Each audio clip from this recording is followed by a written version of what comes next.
Hi everybody, it's Nathan Cool with Swell Watch on surfingmagazine.com. It's November 28th, 2015. Wearing one of my festive flannels as we prepare for winter.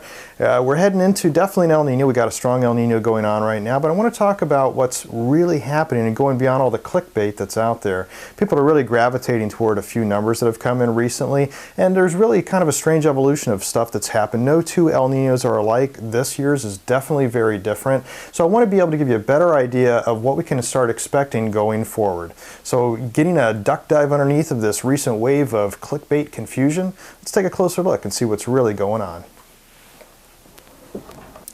First thing I'd like to do is concentrate a little bit on the El Nino 3.4 region. This may be one of the most boring graphics yet on one of my videos, but it's important to realize that when we talk about the numbers that are coming in, this zone in here, it's called El Nino 3.4. That's the one that has most of our attention. There's more of a statistical link to what goes on in that region to what we can expect in Southern California. So where are we right now? We can take a look at this diagram, this sea surface temperature anomaly chart from just a couple days ago, and we can see that there's still a very strong El Nino signal that's going on here. This red obviously is that long tongue that's coming off of Ecuador and Peru.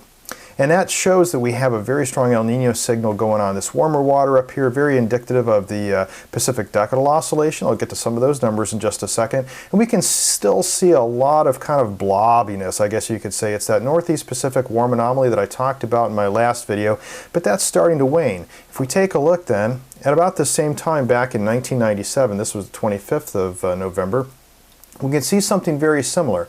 And when we compare those two together, this is really what we're up against. Now, everybody uses 1997 as the marker, the comparison to how strong we can expect our El Nino to be. Let's take a look at some of the differences real quick and then dive into some of the numbers.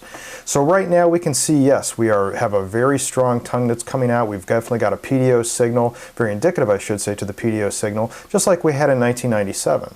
1997, though, had a lot of cold water anomalies up in the Gulf of Alaska, where this time around we have still not really so much of the Northeast Pacific warm anomaly or the blob, but we still have a lot of above normal temperatures that are going on right now.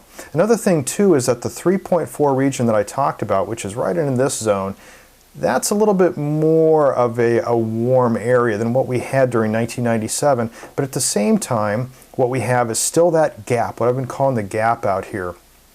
And that's in the El Nino 1-2 regions when we take a look at that. And that's not really as much of a concern when we take a look at the statistical links, but still, that is somewhat still of a concern. There is a gap here. No two El Ninos are alike, and this is definitely proof of it.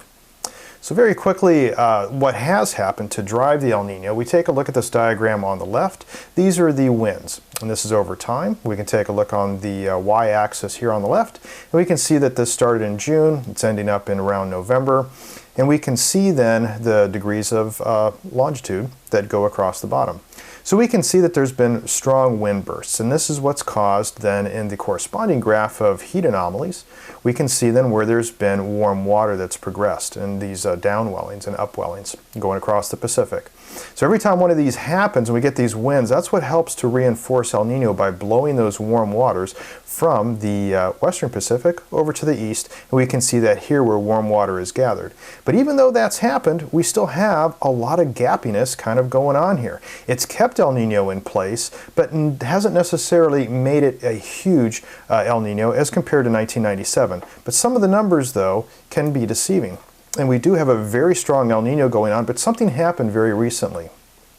Something known as the MJO came into place, and I know a lot of people track this, especially for the tropical season, and I've talked about this briefly. It was in earlier reports throughout the year, talking more about the hurricane season, but basically this phase that continually goes around the globe, we can have a disruption on the El Nino signal, and that's what happened recently.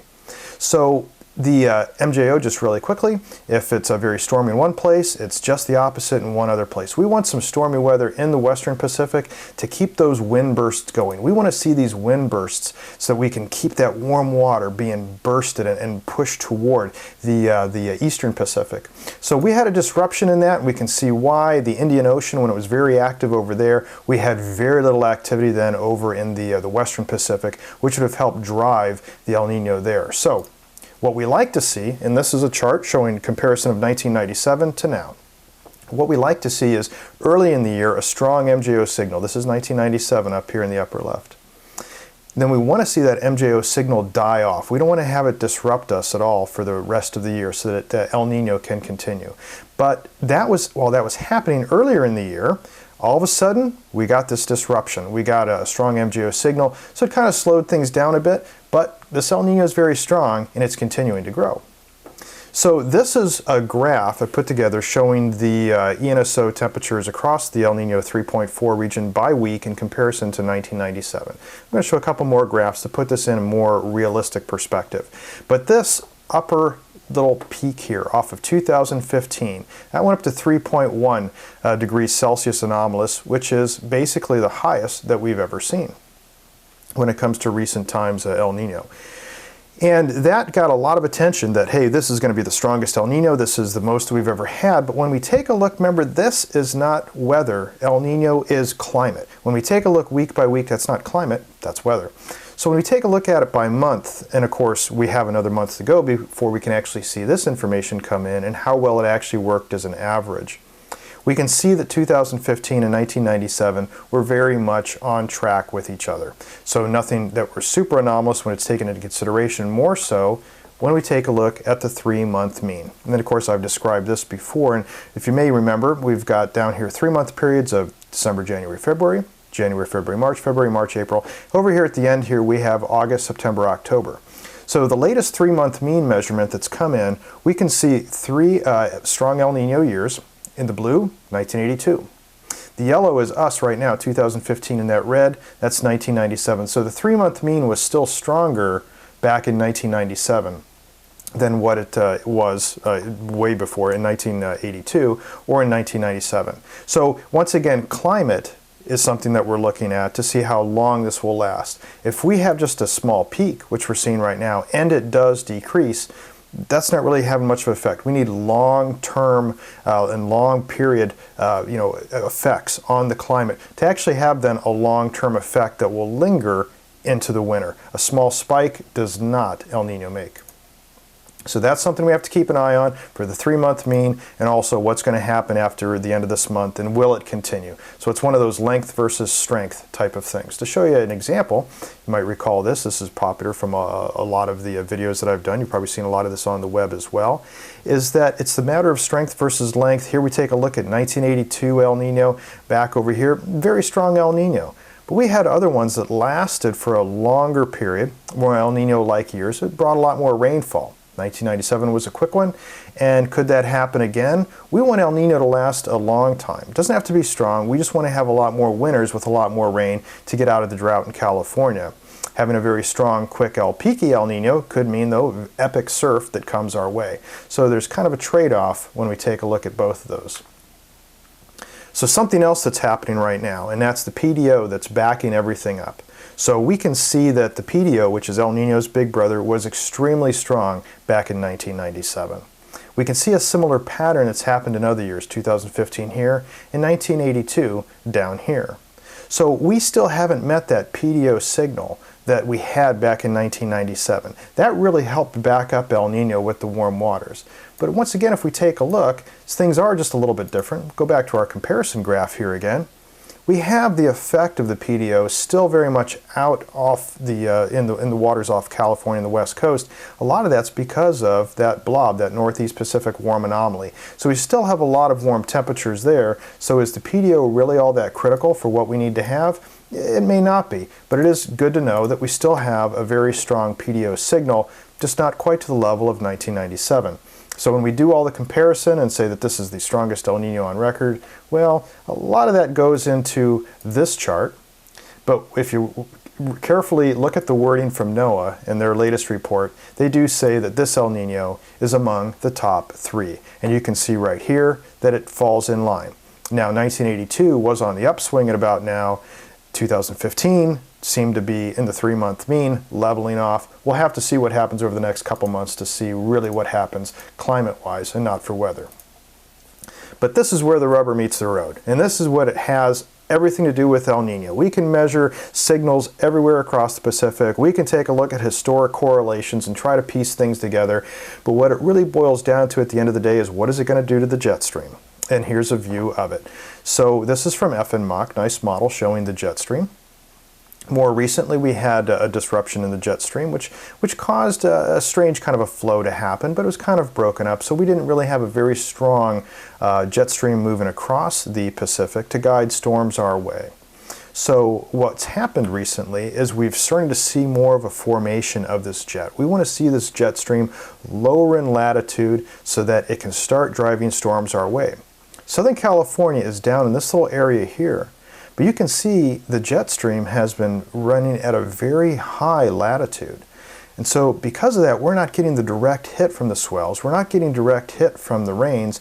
In fact, this is really what it looks like. So when you take away the jet stream picture of all the winds, you can take a look at something that's very unfortunate for this time of year. And that's this high pressure system. We've had a lot more of it. It's been a lot stronger over years past. It's not really a blocking high pressure system, but it does have two lows on either side of it. If this high wasn't here, then we'd have a more uninterrupted jet stream, and we'd have these storms getting a lot closer to Southern California and at a very low latitude. For now, that's not happening. We see the El Nino signal, though, staying very strong. Everything's staying in place, so this weather pattern could change, and that's what it looks like will happen. In fact, this is the latest plume of model ENSO predictions, and this shows what we could expect. This is the latest. So observed in October, we can see that, hey, we've got a very strong signal, about 2.5, and it is expected to go up to 3 when you take all things into consideration off the 3.4 zone. But very quickly, that dies off. So we want a long El Nino. We don't want this to start falling off in 2016 if we're going to get out of the drought. If you might remember, from 1997, 1998, it wasn't until February of 1998 that we actually got a lot of rain. There was actually only a few very large swell events, and if you recall some of that, I'll refer you to some of my earlier videos and on the El Nino subject, and you'll be able to see the exact graphics for that. But what we can see is then the probability of this occurring. And when we take a look at this, we can see that in 2015, October, November, December, 3-month mean, November, December, January, and onward, 100% El Nino. Oh, we've got a very strong El Nino going on, but look how quickly it wanes as we get into February, March, April, May. As we start moving forward, we can see that El Nino, the possibility, the probability, is very high still, but quickly drops off as neutral conditions or La Niña conditions start growing. That by the end of 2016, it's almost inevitable we're not going to see another El Nino. It's more likely that we're going to be neutral to a La Niña, and that's really not good news for the drought. Doesn't mean we're going to get a whole lot of surf, but of course a lot of stuff could change.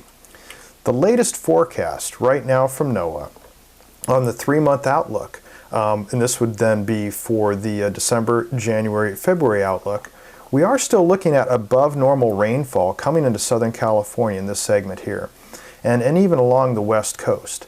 But that's really looking at fading over time. We are still looking at keeping some above normal temperatures, but as soon as we see this, it's like, yeah, we are headed into an El Nino. We are looking at a lot of rain coming our way. But when we compare it to the clickbait that's out there nowadays, well, are we just up against another 1997, or are we actually up against something that's so epic nobody's ever seen anything like this before? So that's where we are right now. El Nino is still very strong. We know there's been some differences in comparison to other years.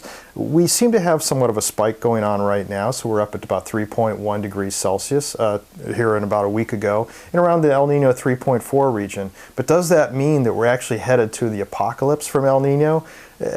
Probably not, and we have to actually see if we're going to judge this as a weather event or are we going to judge this as a climate event. So climate-wise, when we take a look at that over the longer term, there's probably not that much to worry about as comparison to 1997, 1998. Not to say that that wasn't an event to brush off, but in preparation for that, looks like we could probably expect to see a lot of similarities. So rain starting sometime in the end of December, on and off through January, becoming then very strong, a lot more rain as we get into January, and especially probably then during February. Unless the El Nino signal backs off, doesn't look like it's going to happen, we're going to have probably a very wet winter once January and especially February gets underway.